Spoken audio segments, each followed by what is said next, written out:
Ya, kembali lagi bertemu dengan saya, teman-teman. Baik, pada kesempatan kali ini saya akan membahas tentang konsep sebuah peran. Jadi, apa itu konsep sebuah peran? Ya, guideline-nya adalah mensyukuri atas peran hari ini. Begitu ya, apa yang sudah kita syukuri detik ini, hari ini, besok, lusa, dan seterusnya. Nah, harapannya aktualisasi dan refleksi diri kita dengan bersyukur itu adalah akan muncul karakter-karakter baik. Kita suka menolong, ini yang paling penting juga adalah menghargai, memotivasi, dan lain-lain. Banyak sekali karakter-karakter yang baik yang terkumpul di sini akibat kita juga bersyukur gitu ya, barangkali. Nah, kaitan dengan sebuah peran barangkali saya coba membuat sebuah ilustrasi di mana yang pertama adalah kita awalnya berdasarkan Quran surat Al-Imran. Barangkali teman-teman bisa dicek di ayat 190 191. Nah, di sini kita sebagai manusia berakal ya, oleh Allah Subhanahu wa taala dikasih ilmu, akal. Silakan gunakan untuk berpikir, untuk membangun, untuk berkreasi, berinovatif dan seterusnya. Nah, berdasarkan bagan ini jadi manusia, kita sebagai source of managementnya ya, kita sebagai aktornya begitu ya. Nah, di sini akibat dari sebuah aktor tersebut jelas ada dua impact. Yang pertama bisa lestari, makmur, yang kedua bisa rusak dan binasa. Itu akan ada sebuah proses kehidupan di bumi ini, di alam ini gitu ya. Nah, kita lihat yang pertama darat, laut, udara. Ini juga wilayah kedaulatan bangsa. Ini ciptaan Allah, ciptaan Tuhan. Kemudian juga lingkungan, hutan, sungai, ekosistem, habitat dan lain-lain. Tatanan masyarakat, sosial, ekonomi, budaya, ini juga adalah suatu yang diciptakan sedemikian rupa di dunia ini. Seperti itu. Dari sisi tanaman, banyak sekali Allah menciptakan tanaman, hewan, flora, fauna dan seterusnya, mulai dari tingkat tinggi sampai tingkat rendah dan seterusnya. Mikroorganisme tadi ya, bakteri, itu semua ciptaan Allah Subhanahu wa taala yang diminta kita untuk sebagai manusia berakal, berilmu, ya harus dibagaimanakan ini potensi-potensi yang ada di alam dunia ini. Gitu ya. Nah, tadi sekali lagi bahwa dalam memanfaatkan potensi ini, teman-teman, ada dua kemungkinan manusia itu. Yang pertama berbuat lestari dan makmur, yang kedua adalah berbuat rusak atau kerusakan dan membinasakan di muka bumi ini. Tentu saja ini ada sebuah proses yang berlangsung. Baik, berikutnya di sini ada sebuah ketetapan, barangkali ya, ketetapan ketentuan Tuhan tentang kehidupan kita, di mana di sini tentu saja kita sebagai manusia yang beriman dan bertakwa, itu harapannya begitu ya. Tapi juga kita sebagai manusia banyak sekali hawa nafsu, godaan, ujiannya juga banyak banget gitu ya. Tentu saja nanti dari ketetapan Allah Subhanahu wa taala ini ya, kita juga merasakanlah mulai dari starting life, atau kita mulai dari kelahiran sampai detik ini, sampai punya anak, sampai orang tua dan seterusnya. Di sini ada proses ya, berusaha, bekerja, berdoa, beramal dan seterusnya, sedih, bahagia, sehingga di sini life status kita berhasil, misalkan menggapai cita-cita, berhasil sebagai seorang pemimpin, sebagai pedagang, pendidik, bahkan yang sebagai kriminal juga ada, anak jalanan, kaya, miskin, penjajah, penindas, bisa dibayangkan ya dari proses kehidupan di dunia ini. Nah, yang ketiga juga tentu saja Allah, ada ketentuan dan ketetapan Allah ya, takdir, berhasil, sukses bukan hanya milik yang berpendidikan tinggi saja, tapi untuk semua manusia. Nah, tugas yang diemban untuk disyukuri dan diterapkan ke orang yang belum beruntung, belum berhasil. Yuk kita maju bersama, bahagia bersama. Itu inginnya, harusnya.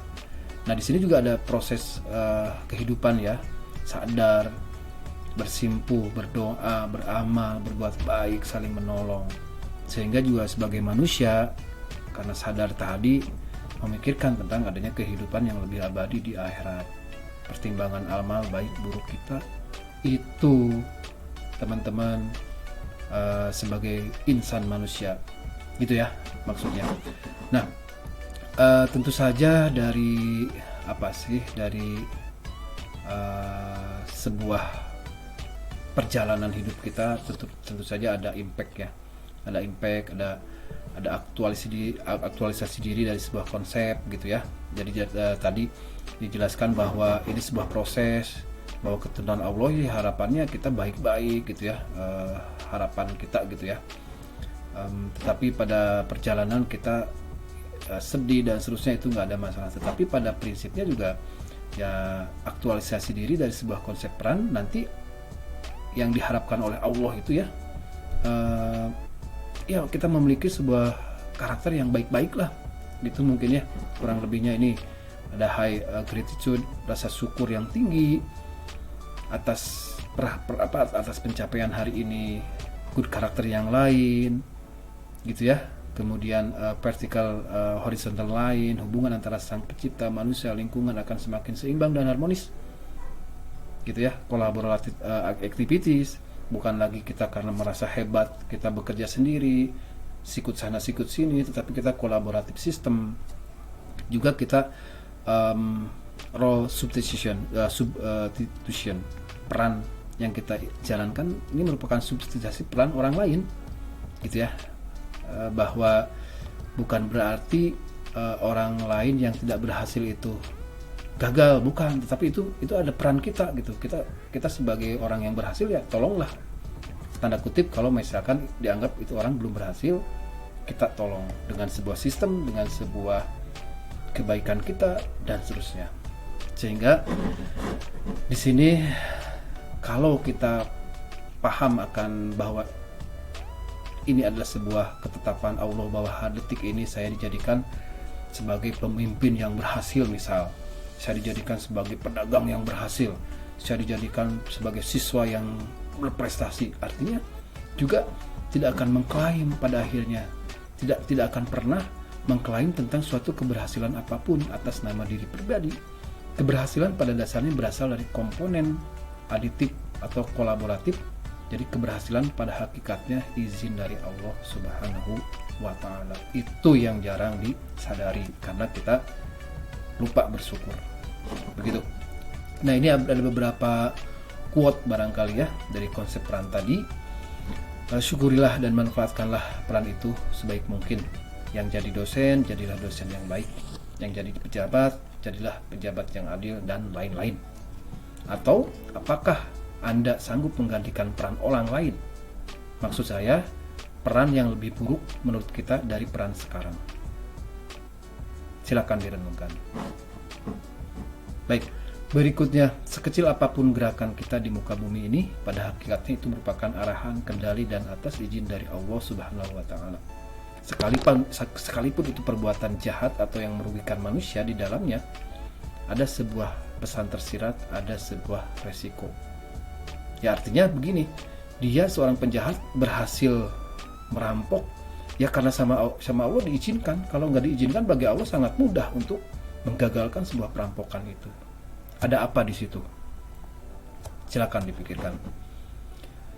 Yang harus kita bangun bersama adalah sistem yang baik, sistem yang dapat menggabungkan komponen-komponen kecil, sedang, besar menjadi sebuah sistem yang komprehensif.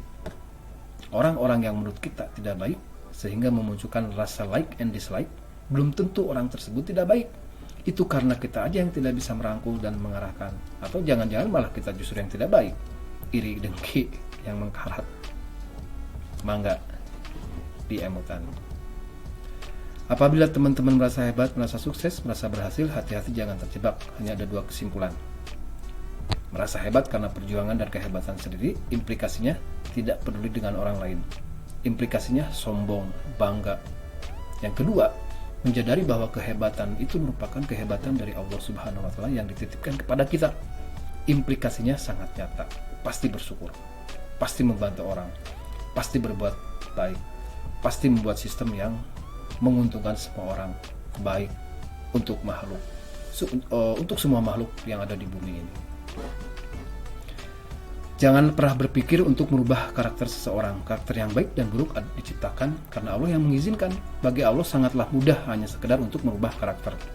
Jangan-jangan banyak karakter yang tidak baik di sekeliling kita memang itu tujuan Allah untuk kita agar kita bisa saling memahami, menghargai, dan yang paling penting mungkin Allah menginginkan kita yang harus tetap berkarakter baik, memberikan contoh yang selalu baik, sehingga orang yang tidak baik tadi bisa menilai perilaku kita yang baik dan akhirnya menjadi suri tauladan bagi yang lain. Apabila memang ingin merubah karakter seseorang, gampang, serahkanlah melalui doa kepada yang membuat karakter tersebut, atau kalau karakter memang bisa mengubah karakter tersebut. Jadi atau kalau memang bisa mengubah karakter tersebut, ya silakan dicoba. Paling bentrok dan tersinggung. Jadi kalau kita yang langsung to the point ke yang bersangkutan itu pasti akan bentrok. Makanya serahkanlah kepada Allah Subhanahu wa Ta'ala. Apabila kita berada pada sistem yang tidak baik, maka efeknya akan terasa di semua lini kehidupan. Kesusahan, kriminal, bencana, sampai pada titik jenuh, sistem tersebut akan hancur dan digantikan oleh sistem baru yang lebih baik. Apabila Anda ingin mengubah sistem tersebut, berkolaborasilah dengan komitmen yang baik.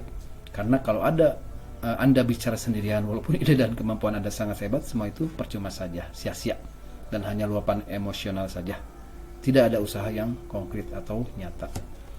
Kalau Anda ingin merubah sistem, jadilah atau masuklah ke dalam sistem tersebut, dan Anda merupakan bagian dari sistem tersebut, yaitu kalau Anda menjadi seorang pemimpin. Kalau Anda menjadi seorang pemimpin, peluang untuk merubah sistem itu sangat besar. Begitu, teman-teman. Nah, selain kita juga sebagai peran yang utama, Allah juga akan menjadikan kita sebagai peran tambahan yang bersifat sementara, yaitu apabila Anda dipilih oleh Allah untuk menjadi seorang pemimpin. Jadi seorang pemimpin itu peran tambahan sebenarnya dari Allah, bukan peran utama. Karena pemimpin ada batasnya, betul nggak? Jadi presiden hanya 5 tahun, jadi pejabat hanya 4 tahun, 5 tahun. Jadi itu peran tambahan. Tetapi sebagai manusia itu dijadikan sebagai yang wah, bukan. Nah, pemimpin adalah hanya seorang driver dari sebuah sistem. Untuk itu jadilah pemimpin yang baik, adil, jujur, dan bertanggung jawab. Mohon maaf nih, menjadi seorang pemimpin bukan merupakan sebuah prestasi bagi saya. Biasa aja. Tetapi peran tambahan yang ada jangka waktunya tadi ya. Setelah Anda nggak jadi pemimpin, Anda akan kembali ke peran utama. Misalkan yang tadinya dosen jadi rektor, ya nanti setelah selesai jadi dosen deh, gitu ya. Dan yang lain-lain silakan direnungkan, gitu. Dan akan kembali ke rumah di mana Anda menjalankan peran tersebut. Dan jangan lupa akan rumah sendiri ya. Nah ini banyak pejabat pemimpin yang lupa akan rumah sendiri, karena setelah jadi pemimpin banyak yang lupa akan rumahnya tadi ya. Nah itu barangkali teman-teman yang bisa saya sampaikan, quote-quote untuk dipikirkan sebetulnya ya, untuk direnungi kembali apakah benar atau bagaimana dan seterusnya. Silakan bisa nanti kita diskusikan di luar kesempatan. Terima kasih sudah menonton. Sampai ketemu lagi di video-video berikutnya. Assalamualaikum warahmatullahi wabarakatuh.